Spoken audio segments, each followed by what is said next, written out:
Date है आज 5 नवंबर 2021। ये सब टॉपिक कवर करेंगे इस क्लास में। फर्स्ट टॉपिक है स्टेट ऑफ ग्लोबल क्लाइमेट 2021। ये एक रिपोर्ट है जो अभी रिलीज की है, जारी की है डब्ल्यू ने। डब्ल्यू का मतलब है वर्ल्ड मेट्रोलॉजिकल ऑर्गेनाइजेशन। मेट्रोलॉजी का मतलब होता है वेदर से रिलेटेड, मौसम से रिलेटेड। तो ये यूनाइटेड नेशन की एक स्पेशलाइज एजेंसी है डब्ल्यू, वर्ल्ड मेट्रोलॉजिकल ऑर्गेनाइजेशन। और ये वेदर के रिगार्डिंग कुछ रिसर्च वगैरह करती रहती है और फोरकास्टिंग कैसे इंक्रीज की जाए, कि मौसम की जानकारी वगैरह भविष्यवाणी करना, ये सब इसका काम होता है। और वर्ल्ड वाइड ये इंफॉर्मेशन प्रोवाइड करती है वर्ल्ड मेट्रोलॉजिकल ऑर्गेनाइजेशन। इसने रिपोर्ट जारी की है। इसने रिपोर्ट में बताया है कि ग्लोबल सी लेवल राइज एक्सीलरेटेड हो रहा है, यानी कि जो इन्वायरमेंट है, एटमॉस्फेयर है, उसमें ग्लोबल वार्मिंग हो रही है। उसकी वजह से, ये ग्लोबल वार्मिंग की वजह से सी लेवल राइज हो रहा है। 2013 से लेके 2021 में ये बहुत ज़्यादा हाई इंक्रीज हो गया है, ये इस रिपोर्ट में बोला है। ये देखो जीएस पेपर 3 के लिए इंपॉर्टेंट है और प्रीलिम्स के लिए भी। और देखो डायरेक्टली तो आपसे कोई ये रिपोर्ट पूछने वाला नहीं है कि इस रिपोर्ट के बारे में बताइए या लिखिए। कैसा होता है, जैसे मान लो किस इन्वायरमेंट से रिलेटेड कोई क्वेश्चन आता है सी लेवल राइज से, या मान लो किसी और ओशन एसिडिफिकेशन, तो ये रिपोर्ट आप वहाँ पे क्योट कर सकते हो, लिख सकते हो। क्योंकि आप ये तो नहीं बोलोगे सी लेवल राइज कर रहा है, ठीक है, लेकिन किस बेसिस पे बोल रहे हो आप सी लेवल राइज कर रहा है या ओशन एसिडिफिकेशन हो रहा है, तो रिपोर्ट वहाँ पे लिखोगे, तब आपको जाके नंबर मिलेंगे अच्छे। तो ये रिपोर्ट 2021 की रिलीज की है जेनेवा में। इसमें यह बताया कि ग्लोबल वार्मिंग भी हो रही है जिसकी वजह से सी लेवल राइज हो रहा है। जैसे मान लो भाई साहब, ये अपना वर्ल्ड मैप देख रहे हो आप, यहाँ पे जो ये आपको दिखाई दे रहे हैं कॉन्टिनेंट्स, ये जो भूमि है सी लेवल यहाँ पे है। जैसे मान लो समुद्र का तल, जो समुद्र के पानी का जो स्थल है वो तल यहाँ पे है, लेवल यहाँ पे है, और ये लैंड ऊंची है। लेकिन जैसे ही ग्लेशियर पिघल रहे हैं, जैसे यहाँ पे ग्लेशियर जमे हुए हैं, बर्फ के पहाड़ जमे हुए हैं, ये टेम्परेचर इंक्रीज होगा तो ये पिघलेंगे, तो समुद्र का जो पानी का लेवल है वो इंक्रीज होगा। इसकी वजह से बहुत सारे जो आइलैंड नेशन है, छोटे छोटे राष्ट्र हैं, वो डूब जाएंगे और सारा नुकसान होगा। बहुत बार हम डिस्कस कर चुके हैं। तो ये रिपोर्ट में यही बोला है कि भाई साहब, ये जो रिपोर्ट की जो मतलब रिपोर्ट आई है, इसने कहा है कि सी लेवल राइज हो रहा है। दूसरा, ओशन वाटर का एसिडिफिकेशन हो रहा है। एसिडिफिकेशन का क्या मतलब है, जो समुद्र का पानी है उसमें एसिड की मात्रा बढ़ रही है, अम्ल की मात्रा बढ़ रही है। तो ये रिपोर्ट में बोला है। और रिपोर्ट अभी जो जारी हुई है, अभी आपको पता है COP26 जो है उसकी कॉन्फ्रेंस चल रही है ग्लासगो में। इसे कई बार हम डिस्कस कर चुके हैं। इसके दौरान ही ये डब्ल्यूएमओ ने बोला है कि हम वाटर एंड क्लाइमेट कॉलिशन एक बनाएंगे, लॉन्च करेंगे। वाटर एंड क्लाइमेट कॉलिशन एक गठबंधन होगा भाई साहब, जो वाटर और क्लाइमेट के बारे में ये कुछ कंजर्व करने के लिए कुछ काम करेंगे, कोऑर्डिनेट करेंगे, और कुछ systematic observations, financing facility develop करेंगे, जिससे वेदर ऑब्जर्वेशन को इंप्रूव किया जा सके, फोरकास्टिंग को इंप्रूव किया जा सके। यानी कि पहले से पहले ही, जैसे वेदर कोई इवेंट होने वाला है, मान लो साइक्लोन आने वाला है कहीं पे, चक्रवात, या कहीं पे मान लो ज़्यादा हैवी बारिश आने वाली है, या कहीं पे फ्लड आने वाली है, या भूकंप आने वाला है, तो ऐसे वेदर रिलेटेड, मौसम से संबंधित जितनी भी जानकारियां हैं, फोरकास्टिंग करना, भविष्यवाणी करना, इसमें इंप्रूवमेंट लाने की इन्होंने बात बोली है। नेक्स्ट है Palestine PM calls for Indian support. देखो अभी जो COP26 चल रहा है वहीं से निकल के आया। वहाँ पे पैलेस्तीन ने पीएम से, हमारे जो प्राइम मिनिस्टर हैं, उनसे कहा है कि आप सपोर्ट करिए पैलेस्तीन के, सब मतलब पैलेस्तीन का जो इंटरेस्ट है उसको सपोर्ट करिए। पैलेस्तीनियन कौन है? पैलेस्तीन भाई साहब एक कंट्री है। अभी वैसे ओरिजिनली, यानी कि फॉर यूनिफॉर्म कहते हैं कि जनरली यूजुअली डिक्लेयर नहीं की है ना, तो यूनाइटेड नेशन ने रिकॉग्नाइज की है पैलेस्तीन। ये पैलेस्तीन हिंदी में लिखा होता है फिलिस्तीन। अगर आप हिंदी का न्यूज़पेपर पढ़ते होंगे तो फिलिस्तीन लिखा रहता है पैलेस्तीन की जगह पे। तो पैलेस्तीन के लोग हो जाएंगे पैलेस्तीनियन, जैसे इंडिया के लोग इंडियन हो गए, ऐसे पैलेस्तीन के हो गए पैलेस्तीनियन।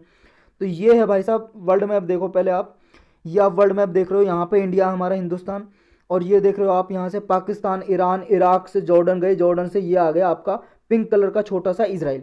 तो ये इजराइल का मैप देख रहे हैं हम यहाँ पे। ये इजराइल दिखाई दे रहा है येलो कलर में, और जो आपको ये वाला पिंक कलर और ये वाला पिंक कलर, इसमें देखो इसराइल ने कब्जा कर रखा। लेकिन यहाँ पे अरब पीपल रहते हैं जो अलग कंट्री बनाना चाहते हैं, पैलेस्तीन। पैलेस्तीन यहाँ पे भी और यहाँ को, दोनों को मिला के। लेकिन अभी गाजा स्ट्रिप पे हमस एक ऑर्गेनाइजेशन है, उसका कब्जा है। और ये जो गोलन हाइट है ये भी इसराइल के कब्जे में है, जो सीरिया से छीनी थी 1967 में, 6 डे का वार हुआ था। और ये वेस्ट बैंक जॉर्डन से लिया था, और इजिप्ट से सिनाई पेनिनसुला लिया था, लेकिन ये वापस कर दिया था। कई बार हम डिस्कस कर चुके हैं। अभी हम कर रहे हैं डिस्कस पैलेस्तीन और इंडिया के क्या रिलेशन है और अभी क्या बात हुई है। ये जीएस पेपर 2 के लिए इंपॉर्टेंट है और प्रीलिम्स के लिए। इंडिया और पैलेस्तीन के प्राइम मिनिस्टर मिले भाई साहब, वैसे कोई देश नहीं है, उन्होंने अपना खुद का प्राइम मिनिस्टर डिक्लेयर करते हैं अपने लिए। ये मीटिंग अटेंड की है इन्होंने।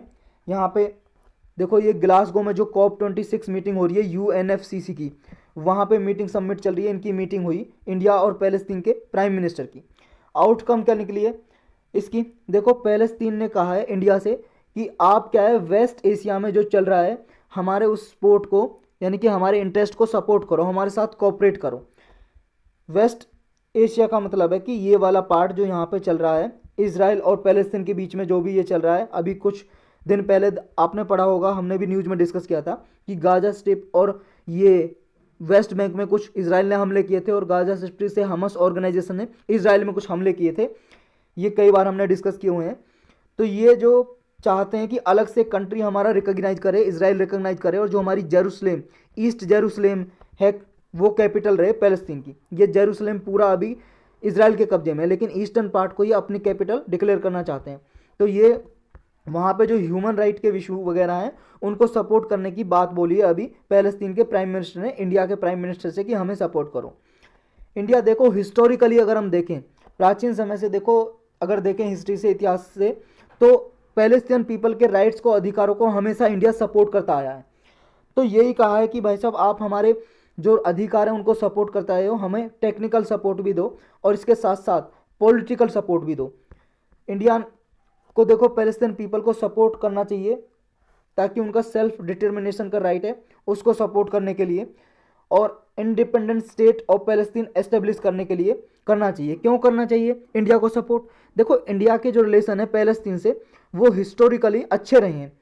इंडिया को सपोर्ट क्यों करना चाहिए, क्यों सिग्निफिकेंट है इंडिया को करना? देखो इंडिया से अभी क्यों बात बोली है, एक तो इंडिया को क्यों सपोर्ट करना चाहिए, एक तो क्वेश्चन ये है, और इंडिया सपोर्ट क्यों करे, एक क्वेश्चन ये है। देखो इंडिया की फॉरेन पॉलिसी है, जो फॉरेन पॉलिसी में, विदेश नीति में, फॉरेन पॉलिसी में हमेशा ये रहा है कि पैलेस्तीन कॉज को इंडिया सपोर्ट करता आया। एक तो कारण ये इंडिया सपोर्ट करे। दूसरा क्वेश्चन ये है कि जो पैलेस्तीन है उसने इंडिया से सपोर्ट क्यों मांगी है और क्यों इंडिया को सपोर्ट करना चाहिए। इन दोनों का एक आंसर ये है क्योंकि इंडिया देखो भाई साहब फिलहाल ना यूएन सिक्योरिटी काउंसिल का, यूनाइटेड नेशन सिक्योरिटी काउंसिल का, यूएनएससी का 2021 से लेकर 2022 के लिए 2 साल के लिए नॉन परमानेंट मेंबर है। 10 नॉन परमानेंट मेंबर होते हैं इसके और 5 परमानेंट। जो 5 परमानेंट है वो तो रहते हैं भाई साहब हमेशा स्थायी मेंबर, और 10 परमानेंट मेंबर है, नॉन परमानेंट मेंबर है, वो 2 साल के लिए काम करते हैं, 2 साल के लिए इलेक्ट होते हैं। तो अभी इंडिया भी एक मेंबर है 10 में से। तो एक तो कारण ये है कि इंडिया को सपोर्ट करना चाहिए इनके राइट को, और उसके पैलेस्तीन के प्राइम मिनिस्टर ने इंडिया के प्राइम मिनिस्टर से बोला है कि भाई साहब हमारा जो कॉज है आप सपोर्ट करो। दूसरा ये कि ये ह्यूमन राइट काउंसिल है उसमें भी री इलेक्टेड हुआ है इंडिया 2022 से 2024 के लिए, एक कारण ये है। और रिसेंट ईयर में देखो ये हुआ है कि यूनाइटेड नेशन में पैलेस्तीन के सपोर्ट जो देता आया है इंडिया, उसको ब्रेक कर दिया है इंडिया ने, अभी सपोर्ट नहीं किया। कब? देखो 2019 की बात करें, इंडिया ने इजराइल के फेवर में वोट किया। इकोनॉमिक सोशल काउंसिल है जो इकोसॉक, ये एक भाई साहब यूनाइटेड नेशन की एक ऑर्गन है, अंग है, 6 अंग है यूनाइटेड नेशन के, आपको पता है। यूएनएससी है और यूएनजीए है, ऐसे 6 अंग है जिनमें से एक है इकोसॉक, United Nation Economic Social Council. इसमें रिजोल्यूशन चल रहा था पैलेस्तीन और इजराइल का, यानी कि इजराइल का ये था कि इजराइल के फेवर में वोटिंग की। क्यों? क्योंकि इस रिजोल्यूशन में ये था कि जो पैलेस्तीन की एक ऑर्गेनाइजेशन है पैलेस्तीन कंट्री की जिसका नाम है साहेद, इसको ऑब्जर्वर स्टेटस देने की बात बोली थी इकोसॉक ने। लेकिन भाई साहब इंडिया ने इसको फेवर नहीं किया, इजराइल को फेवर किया, इसके अगेंस्ट में किया, मतलब इसके फेवर में नहीं बोला इंडिया ने, पैलेस्तीन के में। तो ये देखने को मिला पहली बार। देखो जून में इंडिया जो वोटिंग हो रही थी एक रिजोल्यूशन पे कि इजराइल में क्या है, गाजा स्ट्रिप में इजराइल ने ह्यूमन राइट्स का वायलेशन किया है, मानव अधिकारों का उल्लंघन किया है। तो ह्यूमन राइट काउंसिल का एक रिजोल्यूशन लाए थे इजराइल के अगेंस्ट, लेकिन इंडिया इससे एब्सटेंट रहा, मतलब बचा रहा, ना इंडिया ने सपोर्ट में वोट किया ना अगेंस्ट में वोट किया। तो इसका भी देखो वहाँ के जो प्राइम मिनिस्टर है पैलेस्तीन के, क्रिटिसाइज किया इंडिया के एब्सटेशन को। तो इंडिया और पैलेस्तीन के हिस्टोरिकली कैसे रिलेशन रहे हैं, इंडिया देखो सपोर्ट करता आया पैलेस्तीन को हमेशा से।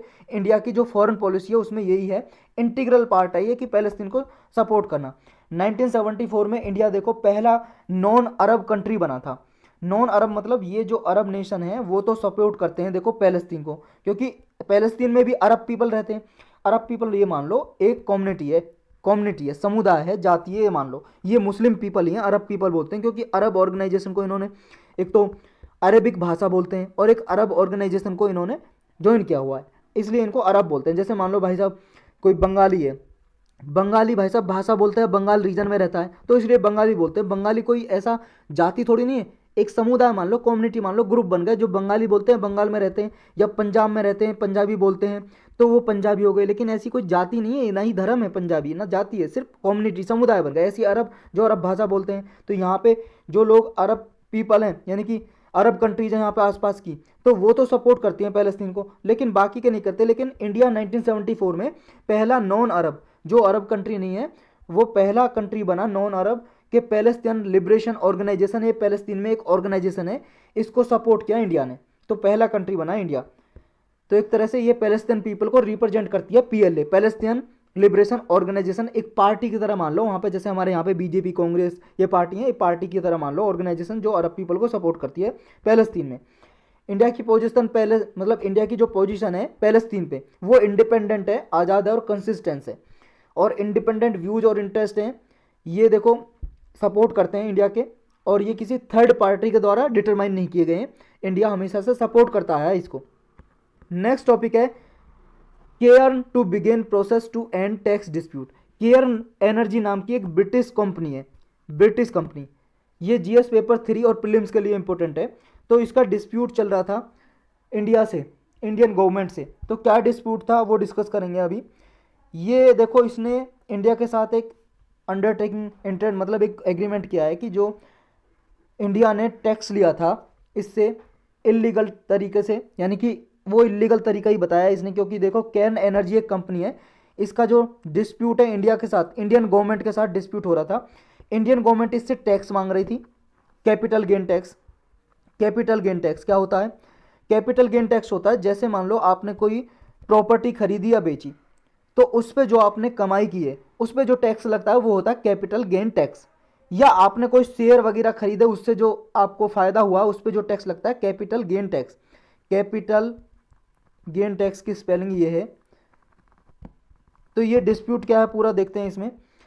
तो ये लिया था इंडिया ने इससे, लेकिन वापस लौटाना पड़ा क्योंकि ये केस जीत गया परमानेंट कोर्ट ऑफ आर्बिट्रेशन पे। ये कोर्ट है भाई साहब, इंटरनेशनल कोर्ट है, इंटर गवर्नमेंटल ऑर्गेनाइजेशन भी बोलते हो, 1899 में बनी थी, इसके बारे में भी ब्रीफली डिस्कस करेंगे। यहाँ पे कोर्ट चल रहा, इस कोर्ट में केस चल रहा था, ये एक आर्बिट्रेशन कोर्ट है, मतलब किसी कंट्री में अगर मान लो कोई ना अपना केस लड़ना चाहे कोर्ट वगैरह में तो वहाँ पे अपना डिस्कस करा सकता है। ये नीदरलैंड की कैपिटल है जो हेग, वहाँ पे इसका हेडक्वार्टर है। और नीदरलैंड कहाँ पे है? ये आप यूरोप देख रहे हो, यूरोप में यहाँ पे नीदरलैंड है, जर्मनी के पास एक कंट्री, वहाँ पे कैपिटल है इसकी, राजधानी नीदरलैंड की हेग, वहाँ पे है। तो इशू क्या है देखो, दिसंबर 2020 में 3 मेंबर इंटरनेशनल आर्बिट्रल ट्राइब्यूनल जिसका नाम है परमानेंट कोर्ट ऑफ आर्बिट्रेशन, इसने केयर्न एनर्जी जो कंपनी है उसके पक्ष में अपना फैसला सुनाया। इसने यूनिनिमसली इंडियन गवर्नमेंट के अगेंस्ट दिया, यानी कि कहा कि देखो फेयर और इक्विटेबल ट्रीटमेंट करना चाहिए हर कंपनी का जो आपके देश में कंपनी काम कर रही है, कंपनी ने कोई बिजनेस चलाया हुआ है।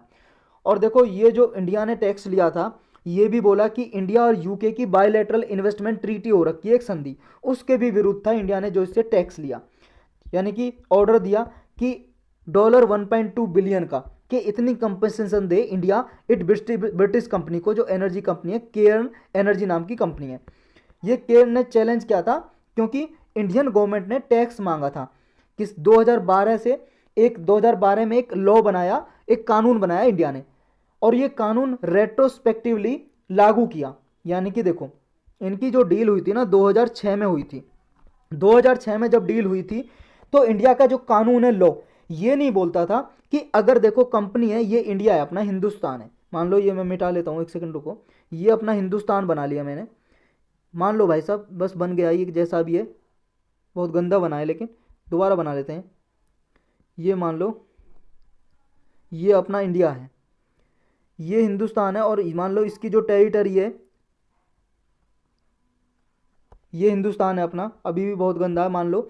तो यहाँ के इसके अंदर अपनी टेरिटरी के अंदर जो भी 2006 की हम बात कर रहे हैं, 2006 में ये लॉ था कि इस टेरिटरी के अंदर कोई प्रॉपर्टी खरीदेगा बेचेगा, शेयर वगैरह खरीदेगा बेचेगा, या किसी कंपनी की जो शेयर होल्डिंग खरीदेगा बेचेगा, तो उस पर लगेंगे capital gain tax, capital gain tax लगेगा उस पर। लेकिन अगर यही डील इंडिया की टेरिटरी से बाहर है तो उसके लिए कोई भी प्रोविजन नहीं थी इस टैक्स के लॉ में। कैपिटल गेन का टैक्स का जो लॉ था इसमें कोई भी प्रोविजन नहीं थी। अगर यही डील, अगर मान लो ये कंपनी कैरन कंपनी है, इसकी कंपनी भाई साहब यूके में भी होगी, कहीं और भी होगी, अगर जो ये अपनी डीलिंग बाहर करती है किसी और कंपनी की लेन देन, इसके शेयर, मान लो ये ए कंपनी है, ये बी कंपनी है, ये केरन कंपनी अपनी ये सब्सिडायरी कंपनी है, छोटी कंपनी, इसी की कंपनी है एक छोटी कंपनी, तो ये बी कंपनी से इस कंपनी में शेयर बेच दे, शेयर होल्डिंग, या किसी और कंपनी में बेच दे, तो ये इंडिया से बाहर अगर कर रही है तो इस पर कैपिटल गेन टैक्स नहीं बनता, ये कुछ नहीं बोलता इसके बारे में। लेकिन इंडियन गवर्नमेंट, अब देखो इसने बाहर डील की अपनी, इसने बाहर डील की कि अपना जो कमाई थी, जो शेयर होल्डिंग थी, कंपनी को बेच दी, केयर्न होल्डिंग कंपनी करके थी, उसको केयर्न एनर्जी में ट्रांसफर कर दिया, और बाद में वेदांता कंपनी है उसमें ट्रांसफर कर दिया, और ये डीलिंग कहाँ हुई? इंडिया से बाहर। अब इसने कैपिटल गेन टैक्स देने से मना कर दिया, क्योंकि इंडियन गवर्नमेंट ने कहा कि हमें टैक्स दो, क्योंकि आपने प्रॉपर्टी अपनी शेयर होल्डिंग ट्रांसफर की है तो उस पर कैपिटल गेन टैक्स दो, और लगभग 10,000 करोड़ के लगभग टैक्स बन रहा था, 10,000 करोड़। लेकिन भाई साहब इस कंपनी ने कहा कि किस बात का टैक्स मांग रहे हो आप, हमने तो इंडिया में डील की नहीं, हमने तो इंडिया से बाहर डील की, और आपके किसी लॉ में ये नहीं लिखा हुआ। अब इंडिया को भाई साहब गुस्सा आ गया। अब इंडिया ने एक बना दिया लॉ, उस जो लॉ बना हुआ था उसमें 2012 में अमेंडमेंट कर दिया और एक नया लॉ बना के लेके आए। अब ये रेट्रोस्पेक्टिवली लागू कर दिया। रेट्रोस्पेक्टिवली का क्या मतलब होता है? रेट्रोस्पेक्टिवली का मतलब होता है कि किसी लॉ कानून को पास्ट डेट से लागू करना, इंप्लीमेंट करना। यानी कि बनाया तो 2012 में, लेकिन इसकी डेट रख दी कि ये 2006 से ही लागू होगा। जब, क्योंकि ये कहा कि जो 2006 से पहले ये कानून बना हुआ था, इसका मतलब यही था जो हमने अभी डिफाइन नया लॉ बना के किया है, तो ये पास्ट डेट से ही लागू होगा। अब भाई साहब ये बात पसंद नहीं आई केयर्न इंडिया को कि जब हमने कंपनी खोली थी तो ऐसा लॉ नहीं था, और आपने अब लॉ बनाओगे हमारी प्रॉपर्टी हड़पने के लिए, तो ये तो भाई साहब नहीं चलेगा। तो ये भी बताया, जो यूके और इंडिया की बाईलैटरल इन्वेस्टमेंट ट्रीटी हो रखी थी उसके भी अगेंस्ट बताया, और फिर ये चला गया परमानेंट कोर्ट ऑफ आर्बिट्रेशन में। केयर्न एनर्जी जो कंपनी है अपना केस लेके कहाँ चलेगी? परमानेंट कोर्ट ऑफ आर्बिट्रेशन में। अब इसी ने ये दिया था, किसके विरुद्ध? इंडिया के विरुद्ध दिया, और कहा भाई साहब इंडिया आप गलत हो, आप ऐसा टैक्स नहीं लगा सकते, क्योंकि उस समय पर जब डील हुई थी आपका ऐसा कोई लॉ नहीं था। तो किसके पक्ष में दिया? केयर्न एनर्जी के पक्ष में। तो इसी को, जो इंडिया ने लॉ बनाया था, इसी को चैलेंज किया था केयर्न एनर्जी ने, और इंडिया का टैक्स डिपार्टमेंट ने डिमांड की थी 2014 में 10,247 करोड़ रुपए का टैक्स दो। 2015 में केयर्न जो एनर्जी पीएलसी ये कंपनी है, इसने इंटरनेशनल आर्बिट्रेशन जो पीएससी है उसमें जाके चला गया। ये जो टैक्स की जर्नी है, ये देखो पूरी जर्नी है, ये 2015 में क्या हुआ, आप ये जो मैंने समझाया वही लिखा है, एक बार पॉज करके एक बार पढ़ जरूर लेना, ये पढ़ लेना यहाँ से। ये वाला 2018 में पेंडिंग पड़ा रहा, फिर 2018 में 3 मेंबर की कमेटी बैठी, और 23 दिसंबर 2020 में केयर्न एनर्जी इस केस को जीत गया। केयर्न एनर्जी के पक्ष में इस पीएसए ने, परमानेंट कोर्ट ऑफ आर्बिट्रेशन है, केयर्न एनर्जी कंपनी के पक्ष में जजमेंट दिया। तो अब आगे क्या है देखो, इंडियन गवर्नमेंट ने रिसेंटली अमेंडमेंट किया उस टैक्सेशन लॉ में, जो टैक्सेशन का लॉ बनाया था 2012 में, जिसमें चेंज किए थे, और जो पहले जो किया था ना अमेंडमेंट टैक्स की असेसमेंट, उसको नलीफाई कर दिया, उसको रद्द कर दिया कि नहीं हम पास्ट डेट से नहीं लेंगे, हम अब आगे से लेंगे, जब मतलब जब टैक्स बनाया उससे आगे से लेंगे। तो ये जनवरी 2016 में जो कार्न एनर्जी से टैक्स लिया था ना 7,900 करोड़, अब ये वापस कर दिया किसको? केयर्न एनर्जी को, कि भाई साहब हमने ये गलत तरीके से ले लिया, अपना ये रुपया वापस ले लो। तो मुश्किल से इंडिया ने इज्जत बचाई है अपनी, ये समझ लो। तो रेट्रोस्पेक्टिवली टैक्सेशन क्या होता है? जो पास्ट डेट से लागू हो, ये पूरा लिखा हुआ है, मैंने समझा दिया, एक बार पॉज करके आप पढ़ लेना जरूरी से। ये यहाँ से ये देखो, ये कंट्री यूज करती है इस रूट को करेक्ट करने के लिए। जो टैक्सेशन पॉलिसीज बनाई थी पहले, उनमें कोई लूप होल्स लगे हैं, कुछ कमियां रह गई हैं, उनको करेक्ट करने के लिए किसी एक्ट को, कानून को रेट्रोस्पेक्टिवली लागू करती हैं, पास्ट डेट से, पिछली डेट से।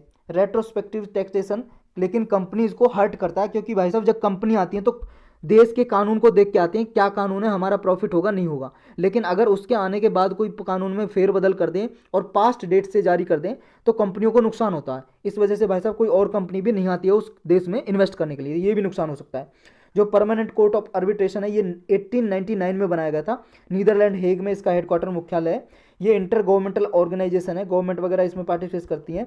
इंटरनेशनल कम्युनिटी को का कोई डिस्प्यूट है उसको रिजोल्यूट करती है, यानी कि रिजॉल्व करती है ये, किसी भी डिफरेंट स्टेट्स कंट्री के बीच में डिस्प्यूट है या किसी कंपनी या कंट्री के बीच में डिस्प्यूट है, इसके जो डिसीजन है, फैसला है, उसको अवार्ड बोला जाता है, अवार्ड।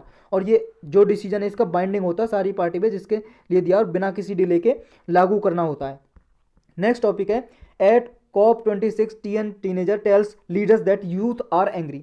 देखो TN का मतलब है तमिलनाडु की एक टीनेजर है। टीनेजर का मतलब किशोर अवस्था में जो होते हैं 13 से लगभग 13-14 से लेके 18 ईयर के बीच में जो बच्चे होते हैं टीनेजर बोलते हैं, यानी कि किशोर अवस्था में।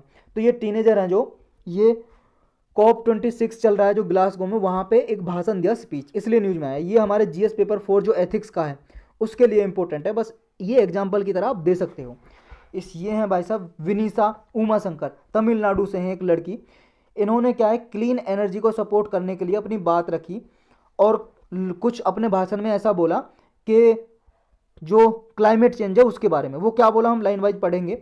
ये COP26 की ग्लासगो में मीटिंग चल रही है, यहाँ पे ये हैं लड़की भाई साहब, ये जिनका नाम है विनीसा उमाशंकर, ये हैं जिन्होंने भाषण दिया। इन्होंने जब भाषण दिया तो वहाँ पे बहुत सारे लीडर भी थे और UK के प्राइम मिनिस्टर भी थे बोरिस जॉनसन, US के प्रेसिडेंट भी थे जो बिडेन, और हमारे प्राइम मिनिस्टर नरेंद्र मोदी जी। तो इनके सामने इन्होंने दिया, ये ऑडियंस थी। इन्होंने क्या बोला इस लड़की ने, इन्होंने कहा देखो young people have every reason to be angry, कि जो भी नौजवान पीपल हैं उनको नाराज होने का मतलब एक कारण है उनके पास, और वो फ्रस्ट्रेटेड हो चुके हैं, मतलब पूरे परेशान हो चुके हैं नेताओं की वजह से। क्यों? क्योंकि नेता सिर्फ प्रॉमिस कर रहे हैं, हर एक कंट्री के वादा कर रहे हैं, लेकिन वादा को डिलीवर करने का, वादा को पूरा करने की कोई बात नहीं कर रहा। सिर्फ क्या है, ये प्रैक्टिकल तभी होगा आप जब एक्शन लो। सिर्फ प्रॉमिस करने से, वादा करने से काम नहीं चलेगा कि आप एक्शन भी लो। किस चीज़ का एक्शन लेने की बात कर रही है भाई साहब? देखो क्लाइमेट चेंज से लड़ने के लिए पूरे वर्ल्ड वाइड लीडर्स ये लेते हैं। पेरिस एग्रीमेंट में भी 2015 में हुआ था जो पेरिस एग्रीमेंट, उसमें भी कहा था कि हम ग्रीन हाउस गैस इमिशन को घटाएंगे, लेकिन सिर्फ वादे कर रहे हैं। उस वादे को मतलब सिर्फ वादे कर रहे हैं। तो इस लड़की ने कहा स्टॉप टॉकिंग स्टार्ट एक्टिंग, कि आप बात करना बंद करो बल्कि काम करना शुरू करो। जो क्लाइमेट चेंज से लड़ने के लिए जो आपको कदम उठाने वो कदम उठाओ, सिर्फ बात मत करो, आप काम करो। तो यही बोला है अपने भाषण में। और अपनी स्पीच को ख़त्म करते हुए, वाइंडिंग अप करते हुए बोला कि देखो जब क्लाइमेट चेंज होगा तो ये क्लाइमेट चेंज और होता ही जा रहा है, लेकिन इसका कोई स्टॉप बटन नहीं है। ऐसा नहीं है इसका बटन है क्लाइमेट चेंज, हमने बटन दबा दिया और रुक गया। तो इससे ना तो हम पॉज कर सकते हैं और ना ही रिवाइंड कर सकते हैं। तो क्या कर सकते हैं, केवल इतना कर सकते हैं, अगर पूरा वर्ल्ड एक साथ आए तो फ्यूचर में होने वाले नुकसान को जो क्लाइमेट चेंज की वजह से होगा उसे रोक सकते हैं, और क्लाइमेट चेंज को भी अगर इफर्ट लगाएंगे, प्रयास करेंगे तो रोक सकते हैं। यही बोला। तो ये कौन है भाई साहब? विनीसा जी। ये देखो ये अर्थ सूट जो प्राइज मिला था उनमें से एक लड़की ये भी थी जिनको अर्थ सूट प्राइज मिला था। किस लिए मिला था इनको? क्योंकि इन्होंने देखो एक ऐसी काट बनाया था, छकड़ा, एक ऐसा छकड़ा जो चलता है ना, पहिए से लगे होते हैं, ये छकड़ा बना हुआ है। और यहाँ पे जैसे मान लो आपने देखा होगा जो कुल्फ़ी वगैरह या आइसक्रीम वगैरह बेचते हैं ना, ऐसी लेके चलने वाली गाड़ी सी, ऐसी एक गाड़ी बनाई। उसमें एक आदमी क्या है जैसे प्रेस करते हैं, चलती फिरती गाड़ी होती है, प्रेस करते हैं लोगों के कपड़ों को, और कोयला यूज करते हैं, कोयला यूज करते हैं। लेकिन वो कोयला यूज ना करते हुए, चारकोल यूज ना करते हुए इन्होंने एक ऐसी ये कार्ट बनाया, आयरन कार्ट, जो सोलर पावर्ड है, यानी कि जो सोलर एनर्जी से चलेगा। सूर यहाँ इसमें कुछ प्लेट लगा दी, सौर ऊर्जा से मतलब बिजली बनेगी, और वो प्रेस वगैरह उस सौर ऊर्जा से चलाएगा, और वो कपड़ों पे इस्त्री करेगा, प्रेस करेगा। समझ गए? ऐसी कुछ बनाई थी इन्होंने टेक्नोलॉजी, जिसके लिए इन्हें अर्थ सूट प्राइज मिला। और अर्थ सूट प्राइज देखो ये 2021 में ही पहला प्राइज दिया गया है, और ये 2030 तक बोला है कि 2030 तक देंगे। और कैम्ब्रिज यूनिवर्सिटी है, कैम्ब्रिज यूनिवर्सिटी है इंग्लैंड में भाई साहब कैम्ब्रिज यूनिवर्सिटी है। और इसी की एक कैम्ब्रिज यूनिवर्सिटी की एक लोगों ने बना रखी है रॉयल फाउंडेशन, एक नॉन प्रॉफिट ऑर्गेनाइजेशन है रॉयल फाउंडेशन ने बनाया है ये प्राइज, कि जो भी इन्वायरमेंट को प्रोटेक्ट करने के लिए कोई ऐसा काम करेगा, नई टेक्नोलॉजी डेवलप करेगा, उसे दिया जाएगा ये प्राइज। तो इनकी इनोवेशन के लिए दिया गया ये प्राइज। और भी कई इन्हें देखो वर्ल्ड से प्राइज मिल चुके हैं। ये प्रेस्टिजियस है, मतलब प्रसिद्ध एक प्राइज है, चिल्ड्रंस क्लाइमेट प्राइज। ये नवंबर 2021 में इनको मिला इनकी इनोवेशन के लिए। तो यही थे आज के टॉपिक।